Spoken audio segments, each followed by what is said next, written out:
DMTV Info, votre chaîne d'information en temps réel. La politique, la santé, le sport, les faits de société, la musique, les rumeurs et bien plus encore. Vous découvrirez cela dans notre chaîne DMTV Info.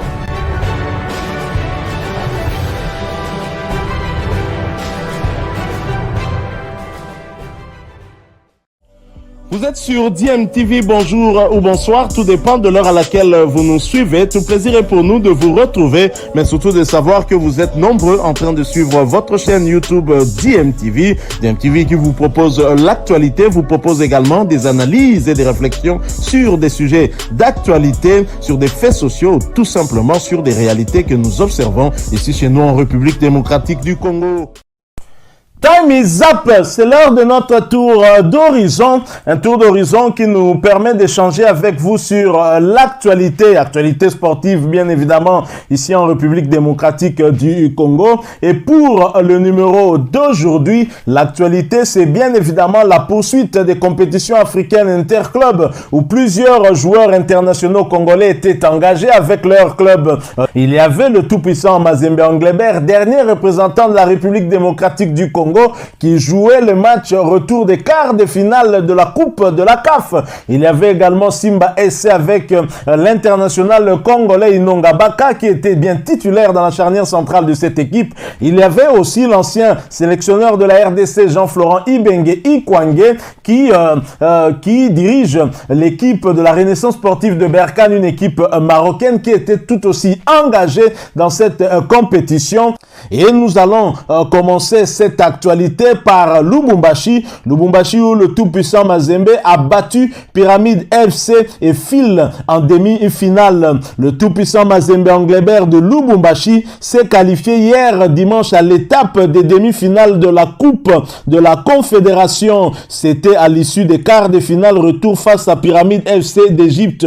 Il a gagné par le score de 2-0. Le club de Kamalondo a ouvert le score à la 33e minute grâce à son Ivoirien Kofi Kwame, bien servi par Kabaso Oshongo. Avant la fin de la première période, soit à la 44e minute, Jefté Kitambala va alourdir le score, lui qui a réceptionné le ballon en provenance de Philippe Kinzumbi. Aucun but ne sera marqué en deuxième période de part et d'autre, malgré des changements effectués par les deux entraîneurs et surtout malgré les assauts répétés de Pyramide FC. Avec cette victoire, le tout-puissant Mazembe se qualifie pour la prochaine étape de la compétition en demi-finale et écarte les Égyptiens qui n'avaient pas réussi à gagner l'acte 1 disputé devant leur public en Égypte. Le match était soldé sur le score des 0 buts partout. Je propose maintenant de revenir sur l'analyse de cette rencontre à la mi-temps, mais également à la fin, et nous nous retrouvons pour la poursuite de ce sujet.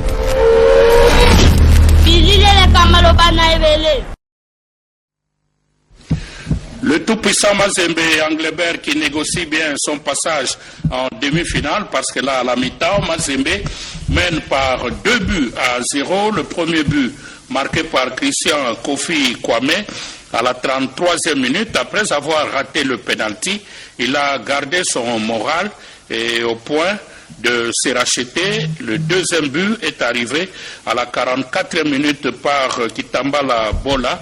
Donc le tout-puissant Mazembe Englebert qui pour l'instant semble se sécuriser et se rassurer même pour passer en demi-finale parce qu'on a vu que Mazembe a fait beaucoup de descentes. D'abord, il y a le nombre de corners, au total 5, et puis Mazembe a plus visité le camp adverse. Guillaume Ilunga, Mazembe à 90 minutes, disons 45, il reste 45 minutes de la demi-finale. Non, parce que la messe peut déjà être dite si Franck Thomas arrive à capitaliser la première mi-temps, parce qu'on avait dit Mazembe a beaucoup d'arguments sur le plan offensif en voyant le match aller. Pour preuve, Franck Thomas a capitalisé. Ils avaient vite compris que la défense égyptienne est très agressive. Dans l'agressivité, on perd cette lucidité, on perd la déconcentration. C'est comme ça que Mazembe a mis de la percussion avec Izumbi et Sosé Zemanga qui apportent beaucoup plus un plus et Kabaso Tchongo qui fait des inscriptions avec des montées pour procéder beaucoup plus aux passes dans l'axe. Et au niveau de l'axe, Il y a beaucoup de problèmes de replacement au niveau de l'équipe égyptienne. Et là, on sent que Mazembe est très à l'aise. Il suffit que Jefté Kitambala arrive à mieux s'imposer pour donner beaucoup plus d'espace. Des gens qui peuvent tourner autour de lui. Philippe Kizumbi, nous avons Philippe Bossou Ndialé et aussi Sosé Zemanga qui peuvent très bien le faire. Et là, Mazembe a aussi une défense qui est en train de stabiliser la récupération pour éviter ce que les Égyptiens. Parce que les Égyptiens, ils ont opté par des balles longs. Ça veut dire qu'ils sautaient des lignes pour éviter la pression dans l'entrejeu parce qu'ils n'ont pas beaucoup d'arguments de passer la médiane de Mazembe. Je crois que Franck Duma a très bien lu et très bien mis cette tactique offensive. Mazembe a la facilité, il peut même corser l'addition pour que l'addition risque d'être salée cet après-midi. Pasteur Didier Nzolantim, quand Kofi Kwame a raté le penalty, vous m'avez donné l'impression d'avoir quelques frissons. Maintenant, vous vous êtes calmé au moins. Non, je me suis calmé. Je savais que Kofi Kwame, c'est un joueur aguerri qui a l'expérience. Ça arrive dans un match de football, on peut rater, mais on peut toujours faire la différence. Je savais qu'on allait toujours faire la différence avec ces joueurs-là, parce que Mazembe, quand il joue à domicile, c'est comme un lion qui a réussi les balles. Donc, on ne laisse pas passer les occasions. Là, il a fait comme Sadio Mané, il rate le penalty et lui-même se rachète. Oui, c'est ça l'esprit de la compétition. Quand un joueur est expérimenté à la compétition, c'est toujours comme ça. Ce n'est pas que il a raté le penalty, ce n'est pas la fin du monde. Il avait devant lui plus de 60 minutes. Donc il pouvait que se racheter et puis faire des efforts. Et il a prouvé ça qu'il est un joueur compétitif. Il a prouvé, il vient de marquer le premier but qui a donné de l'espoir et puis on a continué. Et je crois que Kofi Kwame fera encore plus pour donner un peu de l'espoir à tous les membres de Mazembe et à tous les fans des ballons ronds. Le tout-puissant Mazembe Englebert, créé en 1939, Mazembe qui a 5 ligues de champions, Mazembe qui a également gagné la Coupe de la Confédération par 2 fois, 2016 et 2017. Mazembe a presque enchaîné, maintenant encore pour une Coupe de la Confédération. Est-ce que Mazembe est en train d'aller vers un 3e titre? C'est la question qui reste posée, mais la réponse, nous l'aurons le mois prochain. Et d'abord, Mazembe doit passer en demi-finale. Mazembe a aussi un trophée en Coupe de vainqueur de Coupe remporté en 1980. Et puis Tata Raphaël ici à Kinshasa. À l'époque avec Feu Kalala Mokendi, les Masengo, les Kazadi Peu à l'Euram, oui. Et la génération des Katumba Bertin. Donc là, je me rappelle, j'étais encore tout jeune, j'avais très bien suivi ce match avec une équipe ivoirienne. Alors à la Super Coupe de la CAF avec 3 trophées, et Mazembe, le premier club non européen ou sud-américain, a accédé à la finale de la Coupe du Monde de clubs. Mais en face, Mazembe a une jeune formation, Pyramides d'Égypte créée en 2008, qu'on appelle si bien comme surnom les héritiers de Pharaon. Et cette équipe est montée en première division du championnat égyptien en 2007. Depuis, l'équipe continue à jouer avec son entraîneur Eyab Galal. 2 titres au niveau du championnat égyptien. Et puis à la Coupe de la Confédération, finaliste en 2020 et en Coupe d'Égypte, finaliste en 2019. Pour le moment, l'équipe de Pyramides occupe la 3e place au championnat local, dominé par le Zamalek qui a 35 points, suivi de Al-Ali avec 31 points et puis Pyramides à 29 points. Bon, c'est vrai que de l'autre côté, Mazembe ne joue pas au championnat, mais au moins sa participation en Coupe d'Afrique lui permet de pouvoir garder sa forme. Mazembe doit continuer. Alors là, en termes de morale ou en termes encore d'objectifs, on sent que pour le moment, c'est presque ce qu'on appelle le dernier carré. Donc il faut tout faire, on n'a pas droit à l'erreur. Non, parce que jusque-là même, il faut faire très attention. Le 2 buts de la même manière que Mazembe a marqué. Et les Égyptiens peuvent revenir dans le match parce que le match, il faut savoir rester concentré pendant les 82 minutes. Les 45 minutes qui vont rester, Mazembe doit jouer très tactique pour ne pas permettre à ce qu'il y ait des espaces et ne pas permettre à l'équipe égyptienne de revenir dans le score. Donc Franck Duma et tout le groupe doivent rester concentrés parce qu'en voyant la configuration, la défense elle est vraiment en place. On sent une certaine coordination dans les mouvements et que ce soit Luzolo Sita, Issama Mpeko, Kabaso Chongo et Tanguy Mbappé, on sent cette flexibilité. Donc c'est une équipe qui ne permet pas à ce qu'ils puissent laisser les espaces dans le dos parce que les Égyptiens, eux, ils cherchent à sauter les lignes pour mettre la pression vers la défense. Mais jusque-là, le gardien il n'est vraiment pas très inquiété. Bravo à cette équipe qui défend en bloc, qui attaque en bloc, mais pour vous qui restez concentrés et surtout créer toujours de la pression, faire reculer l'équipe égyptienne avec les 2 cartons des 2 meilleurs récupérateurs, ça donne beaucoup d'arguments parce que là ils sont en train d'éviter des fautes pour éviter le carton rouge. Ok, à ce moment-là, ça donne beaucoup d'arguments à Sosé Zemanga et aussi donc même notre avant-centre Kitambala qui est en train de décrocher en faisant le relais avec Bossou Djali. Ça va permettre à Mazembe d'être très lucide et très confiant au niveau de la finition. Parce qu'au début du match, on a senti qu'il y avait un peu de précipitation. Heureusement que tout semble se calmer pour Mazembe, qui avait terminé comme leader du groupe C devant Al-Masiri, AS Otoyo, l'équipe du Congo d'en face, et puis Coton Sport. De l'autre côté, Pyramids était deuxième derrière Al-Ali, suivi de club sportif sfaxien. Je reviens sur le plateau avec mes invités pour analyser rapidement le match. Patient, Chapeau, je reviens à vous. Vous avez pronostiqué pour 2 € pour le Corbeau et c'est arrivé. Je rappelle que Patient est là pour le compte de la 2e édition du tournoi Jim qui va avoir lieu du côté des cimetières de Kintuka. C'est un fervent supporter de Mazembe à tout serein. Il a pronostiqué pour 2 €. Patient, nous avons pépé. Sepeli la victoire. Oui, la Sepeli Makasi, c'était Mazembe parmi les grands clubs. Non seulement il y a Congo, mais il y a Afrique. Après, on peut démontrer face à la pyramide, la pyramide Luana, on a renversé, finalement, tout renversé. Ni ne Sepeli sur Makasi n'a pas lié à l'équipe Lelo. Oui, bon, la Sepeli la Mazembe parce qu'il y a Betty offensif. Donc, à l'égard peut-être qu'on gardait défense, mais du moins, à Betty offensivement pour à marquer Babipé ils allaient réellement projet à accomplir. Ok, je reviens à votre collègue qui lui était un entraîneur Hardy, c'est lui qui encadre le jeune au niveau du cimetière de Kintuka pour les épargner contre la délinquance juvénile. Coach Hardy, en tant que technicien, qu'est-ce qui a bien fonctionné chez les Corbeaux et qu'est-ce qu'on doit corriger parce que Mazembe doit jouer aussi les demi-finales. Nini Tamboli Malamou. Partie offensive Nabango, vous avez très bien. Tamboli bien la partie médiane Nabango. À part zone défensive Nabango, la deuxième mi-temps avec une négligence Makassi. Vers la fin. Avec une négligence Makassi.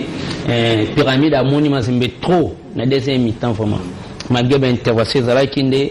Il y a eu quand même Zaki a ouvert la solidarité pour la défense. Il y a pas assez.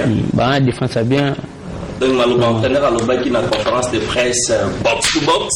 On défend ensemble, on attaque ensemble. Le joueur va s'appliquer. Mais il y a des leçons quand même à tirer au dernier quart d'heure en match de Golobi. Et c'est le Babounsani. Pas bon, ça m'a manqué. Marquage comme une négligence. Bon, ça m'a marquage en concentration. On est quand même dernière action, on a serré aussi un but. Oui. Ben voilà, tous on a raison, on a bino à un plateau, tous on a grandes affiches, nous rappelons les dimanches pour ceux qui viennent se joindre à nous. Mazembe file en demi-finale, 2 € devant Pyramide après les 0-0. C'est Kofi Kwame qui a ouvert le compteur but à la 35e minute, 42e minute. C'est Jeffrey Kitambala qui auparavant raté d'ailleurs un penalty et il a pu se racheter 2-0. Les Corbeaux se qualifient de manière logique et méritée pour la demi-finale. Voilà, nous sommes de retour. Vous venez de suivre l'analyse de ce match. Et cette performance du tout-puissant Mazembe ne laisse personne indifférent. C'est à se demander quel est le secret du tout-puissant Mazembe, un club qui n'a plus joué au championnat national. Ça fait presque 2 mois, alors que ses adversaires ont de la compétition dans les jambes, notamment Pyramide. Et le tout-puissant Mazembe qui aime bien les équipes égyptiennes. Rappelez-vous déjà de Al Masry que le tout-puissant Mazembe avait battu à Kamalondo. Et cette fois-ci, c'est le tour de Pyramide FC. Une revanche, on va dire, pour le football congolais, parce que Pyramide, c'est le club qui avait éliminé Maniema Union dans cette compétition. Et voilà que le tout-puissant Mazembe se qualifie. Alors, bien sûr, sur le secret qu'aurait le tout-puissant Mazembe pour bien aborder ces matchs, malgré que le championnat n'est pas dans les jambes de cette équipe. Ça fait presque 2 mois maintenant. L'entraîneur de cette équipe, le français Franck Dumas, a répondu à cette question au cours de la conférence de presse d'après-match. Les mecs bossent vraiment dur. Franck Dumas a dévoilé le secret de Corbeau en l'absence de la Lina Foot. Vainqueur des Pyramides 2-0 en quart de finale retour. Le tout-puissant Mazembe s'est envolé dans le dernier carré de la compétition. En conférence de presse, le technicien français de cette équipe est revenu sur les conditions de préparation de ses joueurs. Depuis plusieurs mois, Mazembe, tout comme toutes les autres équipes de la RDC, ne joue plus en championnat national faute de moyens de déplacement après la cessation de la collaboration entre la Lina Foot et la compagnie d'aviation Congo Airways. Franck Dumas, après la qualification de ses poulains, a dévoilé la manière dont on se prépare les hostilités africaines. C'est ce qu'on fait, jouer les matchs amicaux. Nous avons joué contre les jeunes de 17 ans, contre nous. Je vous rassure qu'on bosse très dur à l'entraînement. Si nous sommes capables, comme au match aller et ce soir, de tenir physiquement, ce n'est pas au hasard. C'est-à-dire que les mecs bossent vraiment dur. Mazembe est arrivé en dernier. Si on prenait comme excuse qu'il n'y avait pas de match, en Lina Foot certainement, ce serait une mauvaise excuse. On bosse à côté, on fait un planning comme si on avait des matchs les week-ends. On fait notre planning de la semaine. Il y a des grosses séances physiques et de récupération. On fait abstraction du championnat, a déclaré le technicien français. Voilà le secret. Donc le secret, très clairement, c'est le travail qui est en train d'abattre cette équipe grâce aussi à l'expertise de son entraîneur. Et le tout-puissant Mazembe qui s'est qualifié pour le dernier carré, pour les demi-finales, pourrait voir la porte de la finale s'ouvrir pour lui, mais pour cela, il faudrait passer Jean-Florent Ibenge Ikwangé. En effet, Mazembe croisera Florent Ibenge et la Renaissance sportive de Berkane en demi-finale. Les Marocains ont réussi à éliminer l'ancien adversaire du tout-puissant Mazembe, les Égyptiens d'Al Masry, grâce à leur victoire 1-0 au match retour, alors qu'ils s'étaient inclinés sur le score de 2-1 en Égypte. Le cumul des 2 matchs fait 2 buts partout, mais grâce au but marqué à l'extérieur, Jean-Florent Ibenge et ses poulains sont qualifiés. C'est donc cette règle-là du but marqué à l'extérieur qui aura qualifié la Renaissance sportive de Berkane. Alors le rendez-vous est pris pour le 8 et le 15 mai prochain pour les 2 manches des demi-finales à suivre. Alors un autre Congolais qui était engagé dans cette compétition malheureusement n'ira pas plus loin. Il s'agit bien de l'ancien capitaine du Daring Club Motema Pembe, Enoch Inonga Abaka, et qui joue dans l'équipe de Simba SC de la Tanzanie en compagnie de son compatriote Crispin Mugalu et qui ont été sortis par Orlando Pirates. Inonga Abaka et Crispin Mugalu ainsi que leur club Simba SC de la Tanzanie se sont inclinés au tir au but 3 contre 4 devant Orlando Pirates en match comptant pour les quarts de finale de la Coupe de la Confédération. Quart de finale retour, bien évidemment. Le score était d'1-0 à l'issue du temps réglementaire et c'était le même score en Tanzanie pour le match aller. Les 2 Congolais ont disputé cette rencontre, mais Mugalu a été exclu, mettant ainsi ses coéquipiers en difficulté, ce qui permettra aux Sud-Africains de marquer ce but et d'accrocher les tirs au but où où Inonga Baka manquera son tir. Malheureusement, il va placer son ballon sur la barre transversale. C'est la fin de leur aventure dans cette compétition et vont se concentrer sur le championnat où ils peuvent accrocher la deuxième place derrière Young Africans. Young Africans, justement, Young Africans qui avait déjà été éliminé depuis bien longtemps de la compétition africaine interclub et qui poursuit en tout cas sa domination dans le championnat tanzanien de première division. Plus rien n'arrête donc Young Africans et ses Congolais en championnat. Le club vert et jaune de la capitale tanzanienne a confirmé son statut de leader en battant à domicile Namungo par le score de 2-1 dans le cadre de la 21e journée du championnat, grâce notamment à un but de l'attaquant congolais, l'incontournable fiston Maël Kalala qui avait inscrit son but dès la 17e minute.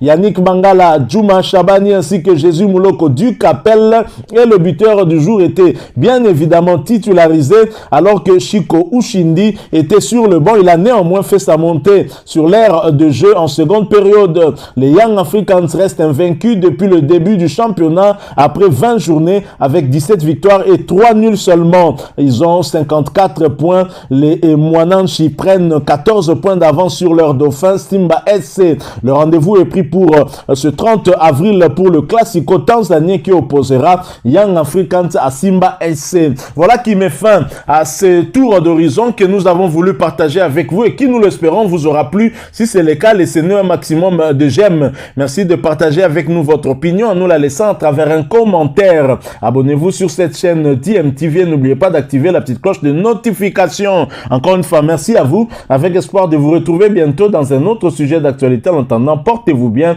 et DMTV vous dit au revoir.